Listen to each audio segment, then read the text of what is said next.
سەرۆک ترامپ وێ بەڕێبەرین ئیرانی ڕەڕوونە ئەگەر ئەو ڕەفتاری خۆ بگوهڕن. هەفدەمێ هەڵبژاردنên پەرلەمانی خەڵکی هەرێما کوردستانê bêhîvî bûne û avakirina gundek taybet ji dayîkan re lê nêzik dirbêsiyê.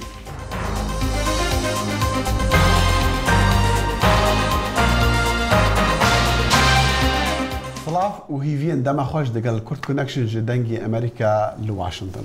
لای منیشەوە سڵاوە و بەخێربێنەوە بۆ بەرنامەی کوردکۆنێکشن. لە کاتێکدا ڕێبەرانی جیهان لە نیویۆرکن بۆ کۆبوونەوەی ئەنجومەنی گشتی نەتەوەی گرتوەکان، کاربەدە سەباڵەکانی ئەمریکا دەڵێن سەرۆکی ئەمریکا کراوەیە بۆ توێژکردن لەگەڵ ڕێبەرانی ئێراندا ئەگەر ئێران ئامادە بێت ڕەفتارەکانی بگۆڕێت و توێژێکی بنیادنەر بکات. ئەمەش لە کاتێکدایە کە ئێران ئەمریکا و هاوپەیمانەکانی بۆ هێرشەکەی ڕۆژی شەممە بۆ سەر مانۆڕی لەشکری سوپای پاسداران تاوانبار دەکات. بەردەوامی گوشارەبووریەکان لە دژی ئێران دوای ئەوەی ویلایەتە یەکگرتووەکانی ئەمریکا لە ڕێکەوتن نامەناوەکیەکەی لەگەڵ ئێران کشایەوە. وا چاوەڕوان دەکرێت ئەمە سەرنجی ویلایەتە یەکگرتووەکانی ئەمریکا بخاتە سەر گوتارەکان و کۆبوونەوەکان و هەوڵە دیبلۆماسیەکان لە پەراوێزی کۆبوونەوەکانی ئەنجومەنی گشتی نەتەوە یەکگرتووەکان ئەم هەفتەیە لە شاری نیویۆرک. باڵیۆزی ویلایەتە یەکگرتووەکان بۆ نەتەوە یەکگرتووەکان نیکی هێلی گوتی سەرۆک دۆناڵد ترامپ بە دڵنیاییەوە قسە دەربارەی ئێران دەکات لە کاتی بەڕێوەچوونی کۆبوونەوەی ئەنجومەنی ئاسایش کە لە ڕۆژی چوارشەممە بەڕێوە دەچێت، بەڵام سەرنجەکانی فراوانتر دەبن. من پێم وایە ئەوەی کە ئێمە دەیبینین لە کۆبوونەوەی ئەنجومەنی ئاسایش ترامپ هەوڵ دەدات باس لە مەترسیەکانی ئێران بکات لەسەر بەشەکانی تری جیهان، باس لە مەترسیەکانی بەکارهێنانی چەکی کیمیایی بکات لە سووریا و سەبارەت بە باردۆخی کوریای باکوور کە هێشتا ئێمە چەند کارێکمان ماوە بیکەین. هەروەها هێلی گوتی سەرۆک ترامپ کراوەیە بۆ کۆبوونەوە لەگەڵ سەرۆک کۆماری ئێران حەسەن ڕۆحانی لە پەراوێزی کۆبوونەوەکانی ئەنجومەنی گشتی نەتەوە یەکگرتووەکان، بەڵام ئێران داوای ئەوەی نەکردووە. هەروەها وەزیری دەرەوە مایک پەمپیۆش لەسەر ئەم پرسە کۆکە. وا بزانم بۆ چوونی ترامپ زۆر ڕوونە لەسەر و بابەتە و دڵخۆشە بەوەی کەوتوێژ لەو بارەوە بکات لە هەر کاتێکدا بێت. بەڵام هێلی و پەمپیۆ گوتیان کە ئێران ئاماژەی بەوە نەکردووە کە ئامادەی گفتوگویەکی بنیادنەر بێت لەسەر گۆڕینی هەڵسوکەوتە بەدکارەکانی. لەو ڕۆژ سەرۆک کۆماری ئێران حەسەن ڕۆحانی لایەنێکی نەناسراو کە ئەمریکا پشتگیری دەکات تاوانبار دەکات بۆ گروپەی کە پەلاماری نمایشێکی سەربازیدا لە ئەهواز کە بۆ هۆگیان لە دەستدانی 25 کەس و برینداربوونی نزیکەی 60 کەسی تر. هەموو ئەوانە وڵاتی بچووکی بەکرێگیراون کە ئێمە دەیان بینین لەو ناوچەیە لەلایەن ئەمریکاوە پشتگیری دەکرێن. ئەوە ئەمریکایەکانن ئەوان هان دەدەن و پێداویستیان پێدەدەن بۆ ئەنجامدانی ئەو تاوانانە.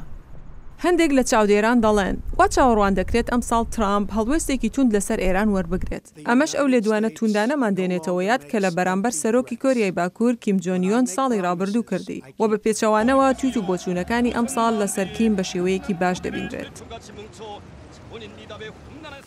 و بە سەدان ئیرانیین کو گواردنا ڕژێمێ مەبەستا وانە چەند ڕێکێن دچنە بنگەهی نەتەوێنی گرتی لێ نیویۆرکی گرتنا کو سەرۆکی ئیرانی وێ گوتارێ بدە لە یەکەم ڕۆژە جڤینا گشتیا 73مین یا نەتەوێن ئێگرتی. خوا پێشاندەران دروشمێ نەمان بۆ دکتاتۆر و نەمان بۆ ڕوحانی دگوتن ji بۆ دیارکردنا نەڕازیبوونێ لە هەمبەر سیاسەتên سەرۆک حەسەن ڕوحانی و ڕێبازên بەرفرەهکردنا دەسەڵاتە ئیرانê. دروشمێ هەفپشکێ جوواک و ڕێخستین ئیرانیان لە ئەمریکا گواردنا ڕژێما ئیرانی بوو ئاشتی ji gelên herêmê ra û azadî ji xelkê Îranê ra. ئەو پێنج وڵاتەی لە سەوداناوکەکەی ئێران داماونەتەوە ڕێککەوتون لەسەر دانانی سیستەمێکی تایبەتی پارەدان تا دەرفەتی بەردەوامیدان بڕەخسێت بۆ کۆمپانیاکانی کارداری لەگەڵ ئێراندا دەکەن و سزاکانی ئەمریکا نەیانگرێتەوە. نوێنەرانی بەریتانیا، فەڕەنسا، ئەڵمانیا، رووسیا و چین هەروەها ئێرانیش لە ڕاگەاندنێکی درەنگانی ڕۆژی دووشەمەدا لە نەتەوە یەکگرتووەکان ئەو سیستەمە تایبەتیان ڕاگەیاند بەڕێوەبەری سیاسەتی دەرەوەی یەکێتی ئەوروپا لە لێدوانێکیدا بۆ پەیامنێران وتوێتی ئەم ڕێککەوتنە داراییە بە مەبەستی درێژە پێدانی ئەو سەوداناوکیەیە کە لە ساڵی 2015دا لەگەڵ ئێراندا مۆرکرا تا تاران دەستبەرداری بەرنامە ناوکیەکەی بێت لە بەرامبەر هەڵگرتنی سزاکان لەسەر ئێران.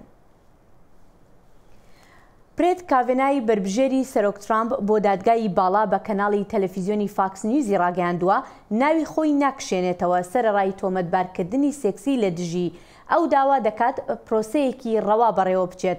هاوکات دیموکراتەکان و کۆماریەکان مشتومڕ لەسەر چۆنێتی مامەڵەکردن لەگەڵ تۆمەتەکاندا دەکەن. برێت کاڤەنای بربژێری سەرۆک دانەڵد ترامپ بۆ دادگای باڵا دژی تۆمەتەکانی ڕەفتاری نابەجێی سێکسی دەوەستێتەوە. ڕۆژی دووشەمە لە وتوێژێکدا لەگەڵ کەناڵی تەلەڤیزیۆنی فاکس نیوز گوتی پاشەکشێ ناکات. من ڕێگە نادەم ئەم بوختانانە لەم پرۆسەیە دەرمان بکەن. بەربژارەتی ئەو دادوەرە بەم دوایانە لەلایەن کریستین بلازی فۆردەوە کەوتە ژێر هەڕەشەوە کاتێک ڕایگەیاند کە ڤەنا دەستدرێژی سێکسی کردوتە سەر کاتێک لە دواناوەندی بوون پێکەوە. ژنێکی تریش گوتوێتی کاتێک لە زانکۆی یەڵ بوون پێکەوە کە ڤەنا خۆی ڕوت کردوتەوە لە بەردەمی. ئەو بربژێری دادگای باڵا نکۆڵی لەو ئیدعایانە دەکات و نامەیەکی بۆ یاسادانەرە باڵەکان نووسیوە کە تیایدا دەڵێت ئەم ئیدعایانە هەوڵێکن بۆ لە ناوبردنی ناوبانگی باشی ئەو. من هەرگیز دەستدرێژی سێکسیم نەکردێتە سەر کەس، نە لە دواناوەندی و نە هیچ کات. سەرۆک ترامپ لە نەتەوەی گرتوەکان لە نیویۆرک قسەی کرد و بەرگری لە بربژێرەکەی کرد. دادوەر کەڤەنا کەسێکی پایەبەرزە و تا کۆتایی لەگەڵی دەبم. لە واشنگتنیش خۆپشاندەرانی دژ بە بەربژارکردنی کەڤەنا دەستگیر کران و دوور خرانەوە لە کاتێکدا بەناو هۆڵەکانی کۆنگرێسدا هاواریان دەکرد دادگا کێوی ئێمەیە. کۆماریە باڵەکان ئەم تۆمەتانە بە بەشێک لە هەڵمەتی دیموکراتەکان بۆ وەک دەڵێن لە کەدارکردنی دادەنێن کە لە سەرەتاوە دژی ئەم بربژارێتیە بوون. دیموکراتەکانی سینات و هاوپەیمانەکانیشیان هەوڵ دەدەن ژیانی تایبەتی پرۆفشناڵی ئەو پیاوە لەناو بن لەسەر بنەمای چەند تۆمەتێکی دەیان ساڵ کۆن کە نەپشت ڕاستکراونەتەوە و نەپشت ڕاستی ژەکرێنەوە. هاوکات دیموکراتەکان هەوڵێکی زۆر دەدەن تا پرۆسەکە دوا بخرێت تا لێکۆڵینەوەی تەواو لەسەر هەردوو تاوانبارکردنەکە بکرێت. وا دیارە ئەمە بژارەتیە لە کاتێکی کووردا یەکلایی دەبێتەوە. بڕیارە ڕۆژی پێنجشەمە ئەو کەسێک کە یەکەم جار تاوانباری کرد لە بەردەم یاسادانەران لە بەرامبەر خودی کەڤەنا گەواهی بدات. ئەگەر کەڤەنا پشتڕاست بکرێتەوە ڕەخنەگرانی ترسی ئەوەیان هەیە بۆ دەیان ساڵی داهاتوو هاوسەنگی ئایدۆلۆژیای دادگای باڵا تێک دەدات.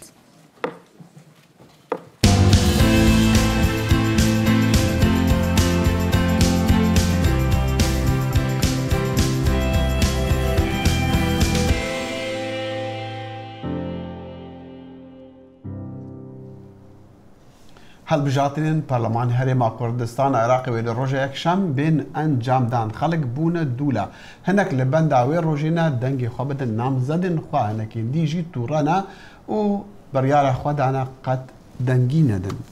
دکتۆر ئالان نووری پرۆفیسۆری زانکۆی ئەمریکی لە سلێمانی دەڵێت من دەزانم زۆربەی خەڵک لە هەرێمی کوردستان دەستبەرداری ئەو بیرۆکەیە بوون کە هەڵبژاردن خواستی خەڵک بەجێ دەگەیەنێ.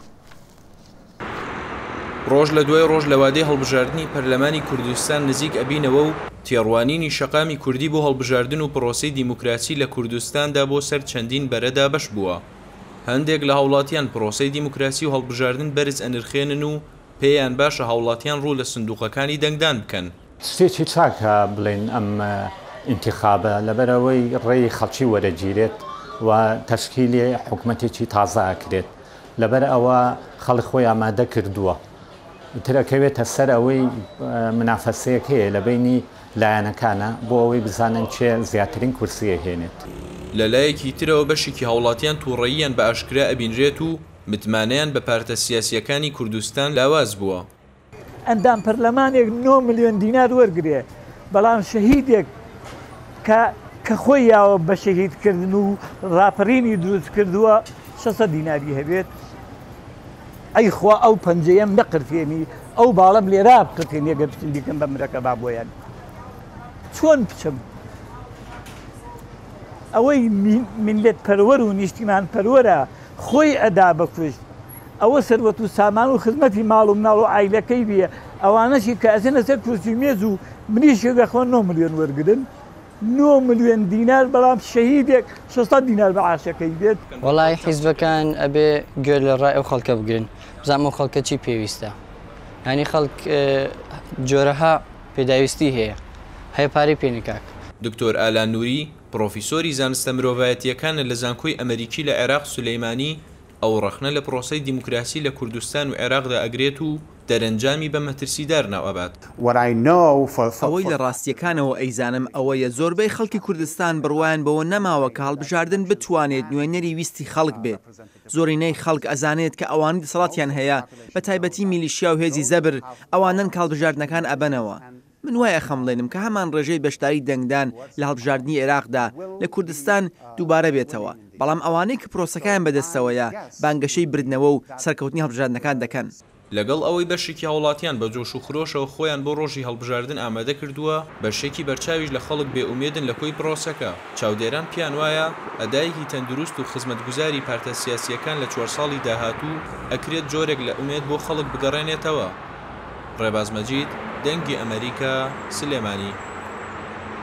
هەفدەم هەڵبژاردنên پەرلەمانی هەرێما کوردستانە عێراقی و پۆستی سەرۆکاتیە کۆمارە عێراقی بوونا خەماپێشین یا خەڵکی هەرێمی و هەردوو پارتیین سەرەکەیین هەرێمیژی شەڕی دابەشکردنا پۆستان دنێبەرە هەردوو پارتیاندا یان هەردوو حکوومەتاندا لە بەغدا و لە هەولێرێ لە ناوبەرە یەکێتی و پارتیدا دەست پێ کریا. یاریڤان سعید لێکۆلەری میدل ئیست ئینستیتیوت لە واشنگتن لەگەڵمانە بۆ زیاتر پێداچوونەوە لەسەر ئەم بابەتە کە کەریڤان ئەم کاتت باش پارتی ڕاگەیاندووە کە نامزەد یان کاندیدیان هەیە بۆ سەرۆکاتی کۆمار.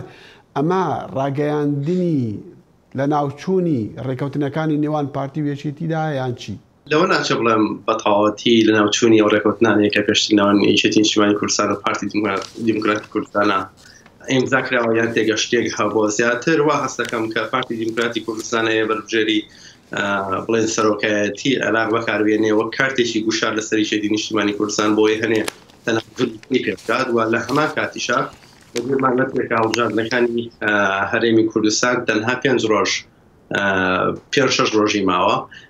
پارتی دیموکراتی کوردستان ئەوێت ئەو مەسجە بەلایەنگرەکانی خۆی وەروەها بەلایەنگرەکانی بەتایبەتی بڵێن هاوپەیمانی دیموکراسی و دادپەروەری بگەێنێت کە پارتی توندا لەسەر بەرهەم ساڵح ئەوێت بە هەر شێوەیەک بێت نەهێڵێت کە بێت بە سەرۆکی داهاتووی عێراق. لەبەرەوە پارتی وا هەست دەکات کە ئێستا لایەنگرەکان وەرەوە ئەو بنکە جەماوەری کە بەرهەم ساڵح هەیبوو تووڕەن لە بەرهەم ساڵح لەبەرەوەی کە گەڕاوەتەوە ناو یەکێتی نیشتیمانی کوردستان و بە جۆرێک لە خیانەت ئەیبیتن. لەبەرەوە پارتی ئەوێتەوە بەکاربێنێ بۆ ئەوەی کە بتوانێت دەنگەکانی بڵێن هاوپەیمانی هیچ نەبێ بەلایەنێکەوە هەندێکیان بات بۆ خۆی لە هەڵبژاردنەکانی هەرێمی کوردستان. کاکێریڤان ئەمە گۆڕانکاریکی زۆر گەورەیە ئەگەر لە دیدێکەوە سێریکەین چونکە پار ئەم وەختە وەکو ئەم ڕۆژە باسی ڕێفراندۆم و مۆزوعی ڕێفراندۆم و ڕێفراندۆمەکە خۆ دەزانی دەرەنجامەکانی چی بوون. لە هەمان کاتە پارتی سەرۆکێک یان کاندیدێک بۆ سەرۆکاتی کۆماری عێراق دەستیشان دەکات. یعنی چ گۆڕانکاری سیاسی بووەتە ئەم پارتی ئەمە بکاتن یان هەر تەنها هەڵمەتی هەڵبژاردنەکانە؟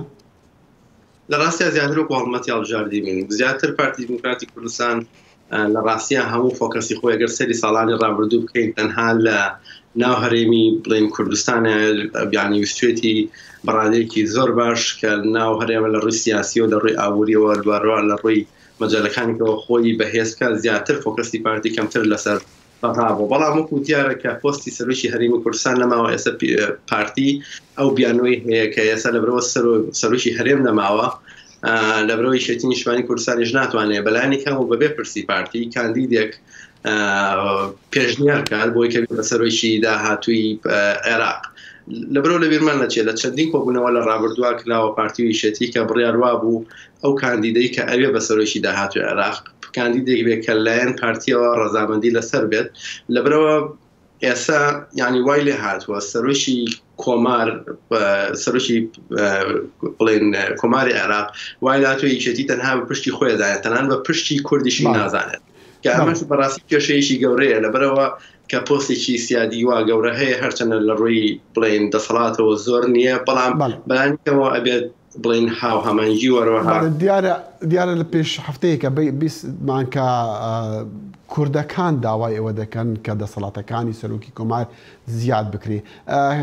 کاکێریڤان دەبچمە باسی هەڵبژاردنەکان لە هەرێم من حەز دەکرد یعنی بینینی جەنابەت یعنی ئەم چەند ڕۆژەی هەڵمەتی هەڵبژاردنەکانە تۆ چیت هەیە بڵێ لەسەر ئەم هەڵبژاردنانەی داهاتووی هەرێم؟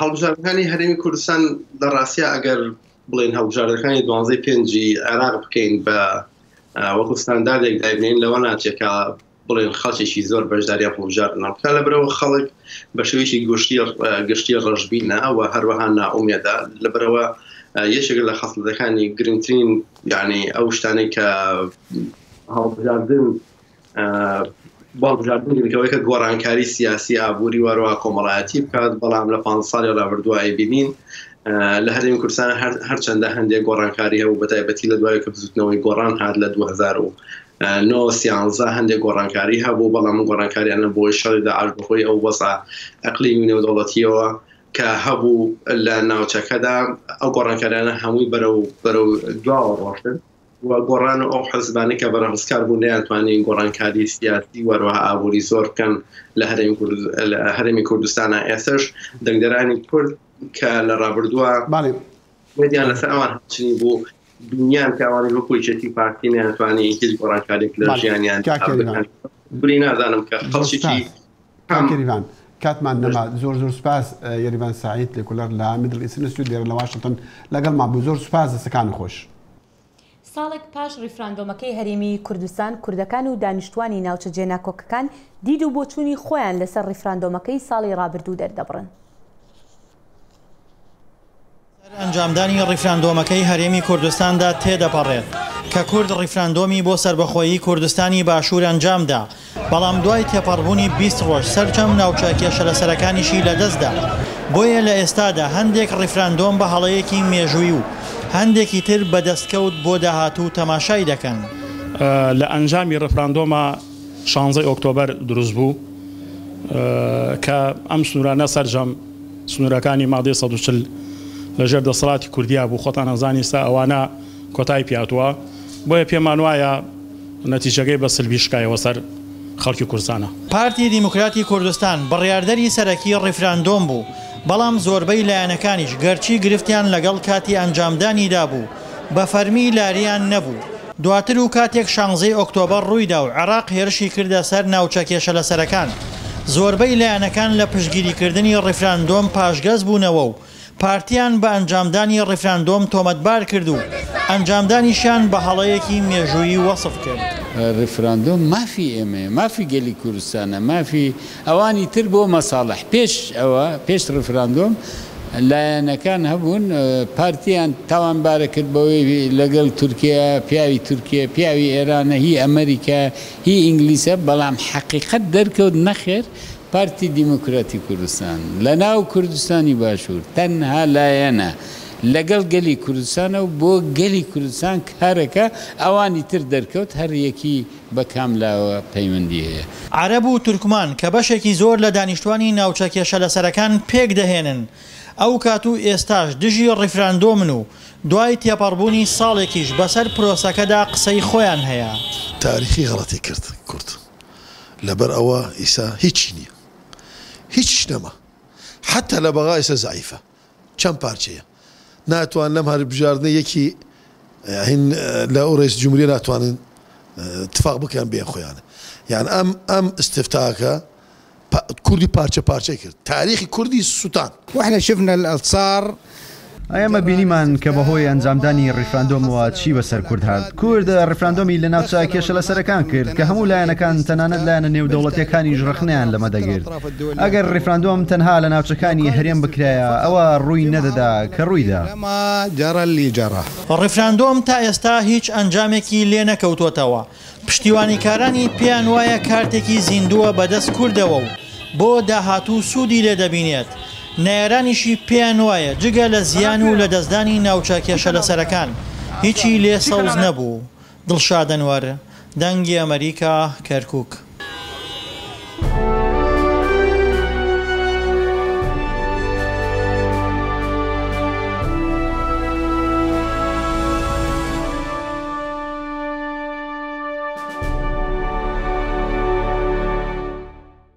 رووسیا دەبێژە ئەو دێ موشەکن بە ڕەوانی S-300 بدە سووریە لە چەند هەفتەیەن بێن تەوی نەڕازیبوونە ئیسرائیلی. وەزیری بەڕەوانیا رووسی گوت سەرۆک ڤلادیمیر پوتین ئەو فەرماندا پشتی هێزن بەڕەوانیا سووری بشاشتی لە شوونە فڕۆکەکە ئەسرائیلێ فڕۆکەکە رووسی ئێخستی خوارێ دڕوودانێدا 15 کەس هاتن کوشتن تەڤایە وان رووسی بوون هەفدەم ڕاوێژکاری ئەولەهیە نیشتیمانیە ئەمریکا جۆن بالتن رووسیا ئاگادار کرد هەتا هەزرا بڕیارە خوا بکاتەوە وی گوت دانانە وان موشەکان دێ ڕەوشە ئالۆزا وێ هەرێمێ ئالۆستر بکات. ژمارەیەک لە ڕێکخراوە حکوومەتی خۆجەیەکان گوندێکیان تەنها بۆ ژنان لە باکووری سووریا دروست کردووە بۆ ئەوەی ژنان بتوانن خێزانەکانیان لە ژینگەیەکی تەنها ژندا پەروەردە بکەن. دەوێ گوندی داخانم وێ هەر کاری بکەن ئەوەی چاندنیێژی بکەن و ji بۆ civaka xwe yani civaka xweya biçûk ew ê yasa û rênimaiyan darêjin.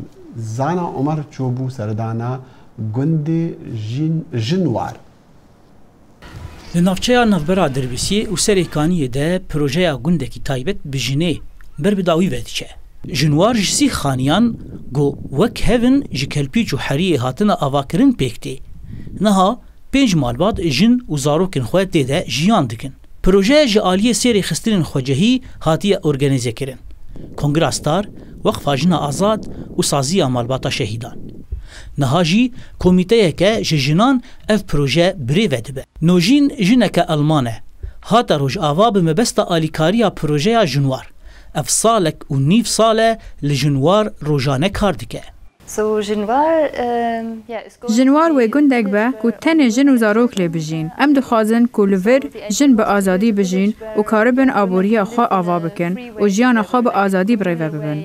Di jinwar de dibistan, nexweşxane, dermanxane û cihên cûr bi cûr hene. Got ev hemû wê ji aliyê jinên jinwar ve were birêve birin. Li ser dirêjahiya şerê YPG di şerê li dijî Daişê de hejmareke şervanên YPG got bi xwedî malbat û zarok bûn jiyana xwe ji destan. Bedriya Derwîş jineke Erebe ji navçeya Şeddadê ye. Hevjînê wê di şerê Şeddadê de jiyana xwe ji dest da. Bedriya li gel heft zarokên xwe li jinwar girt. Li vir li gorî Bedriya got dibêje jiyaneke birûmet jiyan dike.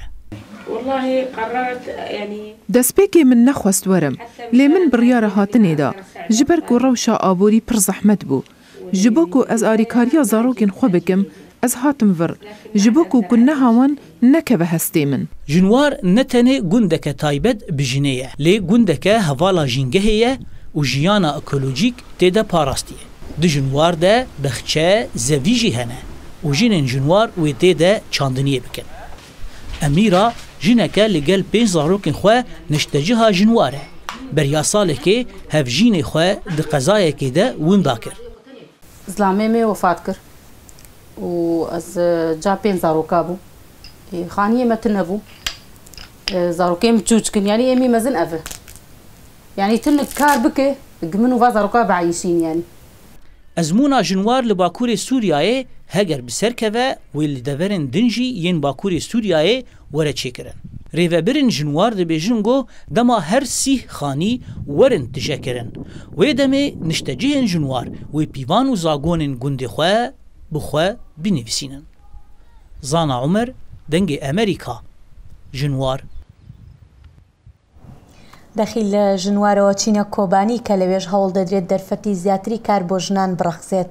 هەڵبەت ئەو خانمین و کار دەسوان ناکەفتنا وێ بکاربن ژیانە خۆ بەردەوام بدۆمینن. محمود باڵیژی ئەفراپۆت لەسەر وێنە هەناردیە. Li vî cihê got navê xwe kargeha vîna jîn e. 10 jin têda kar û xebatê dikin. Got tevahî zêrzewa zivistanê ji ber hemên keskayî û daran çê dikin. Li gor rêveberiya kargehê got armanca wan ji vekirina kargehê peydakirina derfetên kar e. Herwiha alîkariyeke ji jinên karger ra gomûna xwe ya zivistanê hazir bikin. درکه کار دکن ام سه ساعت 8 تن ساعت 3 و دیگرن دارن مالا خام و درکه جبو کاری ما محمل ما وین جان ما وکریه جبو جن ما هانه کو ای خواندن نکنه بکن ای امنی نه مجبور وانا وکری کو جن ما ای کو و کاری نکنه بکن ای خواندن خاطنه ما وایش وان رو وکری انو سبی کوارن با ما وی کاری بکن خواهش بکن عشت خواب بکن ای کو نکنه جی ام بار عالی کار دبن ام دخوازن وارن جمع کار بکن. Jinên got di vir da kar dikin kesên pisporin di çêkirina zêrzewa salê da. ئەو دەدن زانین گۆ تەواهی کار لەڤەر دەکەن و ji bilî گۆ ew di warê aborî da faydê dibînin ew di aliyê sîkolojî da jî gelek aramî li cem wan çê dibe ji ber got bi xwe kar dikin û li civaka Kobanê faydê dikin. ملوخی چه دکن، دولمان دکن، دمسی سودا دکن، دمسی فراغ دکن، مرابع دکن، مکوسی دکن، سوتی هوچی دکن، و چه اشی ماله او فانسیلی عشت دکن، ام چه اشی ماله چه دکن. و خوشم، مرابع کرده، مرابع بسکشم، مرابع هیجی رو، اتره، و معرض مکتب. ام دست خبر کل خبر نبرم، تزاری خوای دکن. و الحمدلله، دسته و صاحب. Di demên dawî da gelek kargeh li ser destê desteya jin ya kantona Kobanê taybet bi jinê hatin avakirin û ev kargeh bi sedan ji derfetên kar ji jinan ra li ser hemî astên jiyanê peyda kirin. Mehmûd Balî dengê Amerîka, bajarê Kobanê. بەڵێ ئەزدان لێرشدا دینە کۆتایی بەرنامەی ئەمڕۆمان تا بەرنامەی داهاتوومان هەر شاد و بەختەوەر بن. خدا حافظ.